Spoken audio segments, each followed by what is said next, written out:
bersama. Maka jadikan Pancasila sebagai pedoman hidup untuk membangun Indonesia yang lebih baik. Terima kasih. Halo guys, selamat datang di podcast Ngafe, ngobrol santai di kafe. Hari ini aku bersama teman-teman aku dari administrasi publik yang akan membahas terkait dengan tantangan Pancasila di era globalisasi saat ini. Aku sendiri Alfian Indonesia yang akan menjadi host, akan memandu jalannya acara podcast kali ini. Tentunya saya akan tidak sendiri ya kalau misalnya podcast, saya bersama teman-teman saya yang luar biasa, yaitu ada Steven, lalu ada Nasya, lalu ada Salwa, ada Ade, dan juga ada Nabila. Oke, karena santai aja, jadi kita bisa sambil minum dan juga makan untuk podcast kali ini.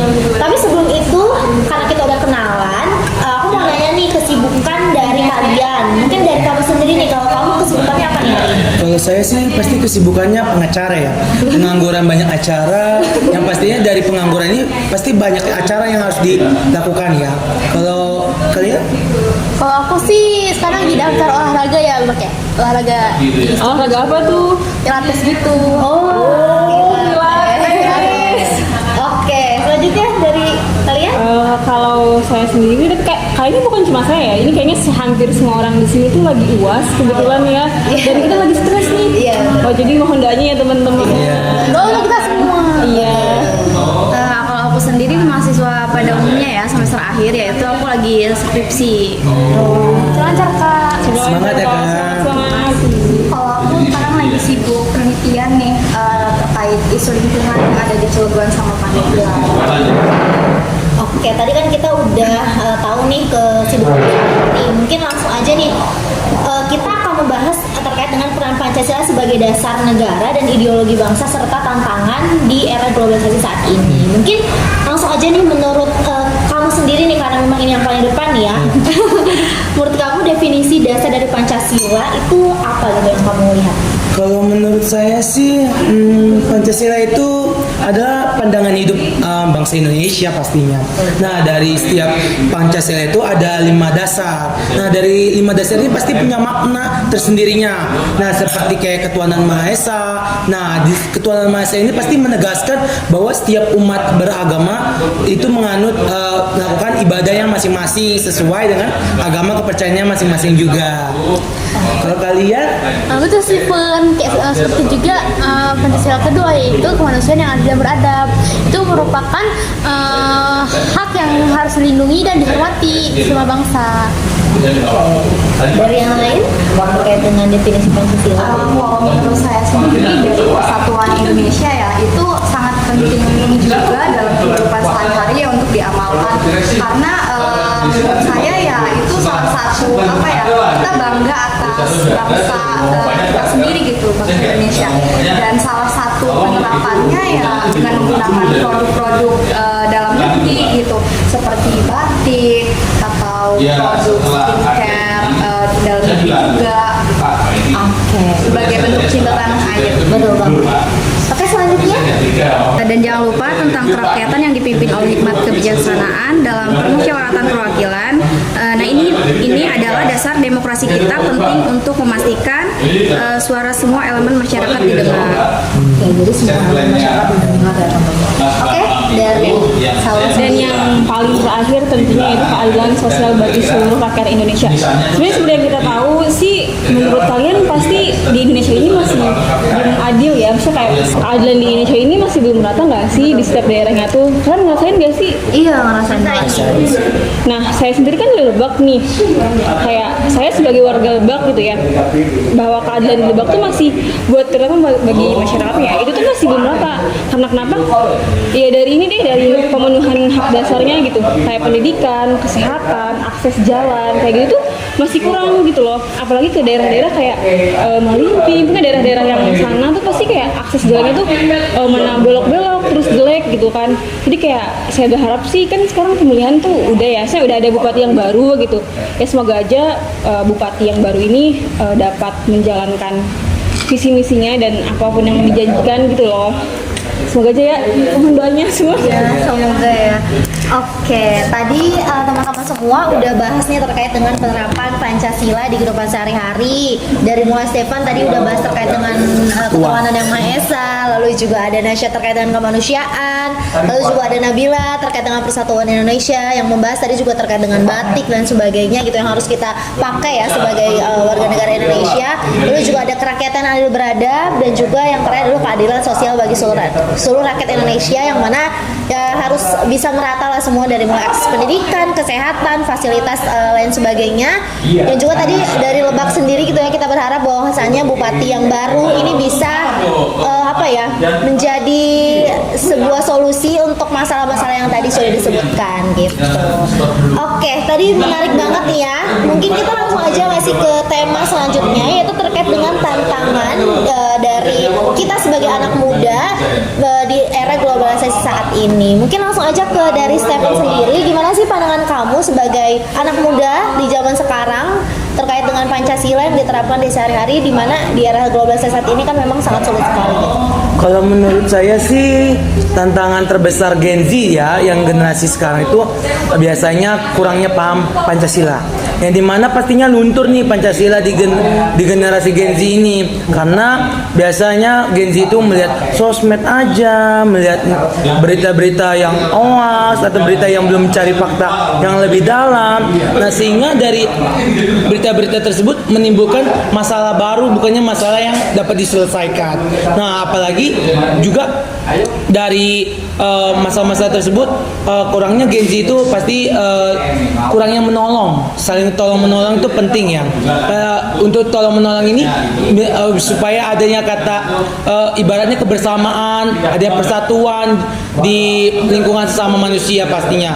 Kalau dari saya sih gitu sih. Kalau dari kalian ada gak? Sebenarnya kan banyak sekali budaya luar tuh kayak masuk ke dalam budaya negeri ini gitu. Menurut saya sih kita ini harus mempertahankan budaya lokal kita. Nah, dengan cara seperti kayak buat festival-festival Nusantara gitu. Nah, tentunya kan sebenarnya masuknya budaya luar ke Indonesia ini nggak pernah lepas dari adanya digital ya. Iya, betul. Kayak mau nggak mau tuh dengan perkembangan zaman yang semakin pesat tuh informasi dari luar tuh lebih cepat masuknya gitu loh. Jadi kan sebenarnya kita tuh harus bisa memilah dan memilih juga. Namun seperti yang kita tahu kan Indonesia ini salah satu pasar terbesarnya dari K-pop ya, atau Korean pop gitu. Kayak siapa sih di sini yang nggak tahu K-pop gitu? Hampir semua orang tahu, dan rata-rata tuh mereka juga menyukai gitu idol dari Korea sana gitu. Tapi yang jadi masalah tuh adalah ketika anak-anak mudanya lebih tertarik terhadap budaya Korea dibanding sama budaya sendiri gitu. Kayak mereka lebih banyak mempelajari budaya sana dengan nonton drakor dari negara sana, atau membeli produk dari sana, sementara produk-produk dalam negeri tuh kayak mereka nggak terlalu tertarik, bahkan nggak tahu sama sekali gitu.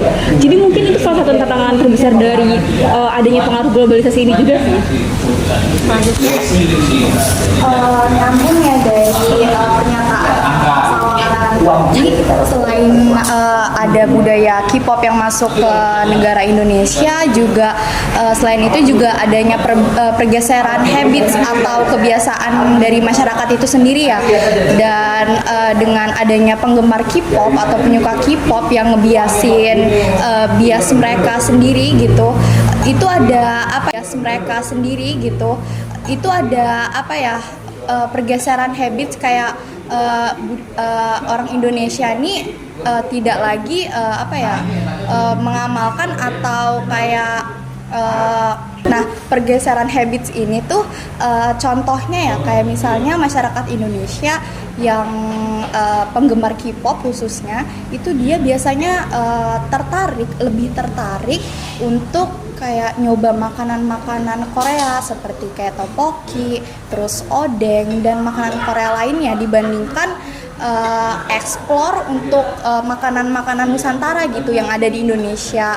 Nah, selain itu juga adanya KKN, korupsi, kolusi, dan nepotisme gitu yang menjadi tantangan nih yang ada di negara Indonesia. Seharusnya pemerintah juga bisa gitu mengatasi isu tersebut karena semua masyarakat Indonesia kan punya peluang yang sama, punya akses yang sama untuk berada di sistem pemerintahan Indonesia ini, begitu.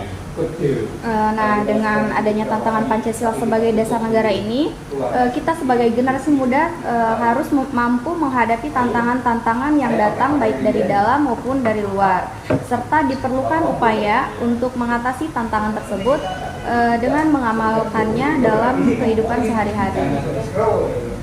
Oke, tadi kan terkait dengan tantangan nih ya, ada nggak sih yang masih solusi nih dari tantangan-tantangan yang tadi kalian sudah sebutkan, dengan KKN, terus juga ada budaya kiper yang sudah masuk, habit segala macam yang memang sudah berubah dari anak muda sekarang. Nah, menurut kalian gimana sih solusinya nih? Kalau menurut saya pribadi gitu ya, yang paling utama dan prioritas yang harus pemerintah lakukan itu mulai dari pendidikan, karena seperti yang kita tahu pendidikan itu kan sangat penting gitu, apalagi pada generasi muda sekarang gitu, perlunya wawasan yang baru, perlunya untuk menambah pengetahuan kepada generasi muda agar Pancasila itu harus terus diamalkan gitu.